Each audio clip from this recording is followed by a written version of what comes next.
What have I been saying for the last 6 months? Everyone, I told everybody. Turn around and tell them to fuck off. Cry, don't cry, don't cry, don't cry, don't cry. Don't cry. Fucking nuts? Are you out of your mind? That's crazy shit. Well, how did you learn it? Don't you have parents that told you that that's fucked up? I'm adopted.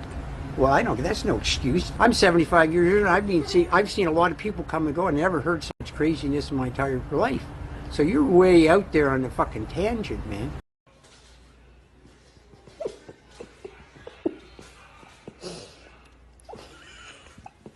Right of you sitting there in your pyjamas in your mum's spare room, knocking one out, ain't you?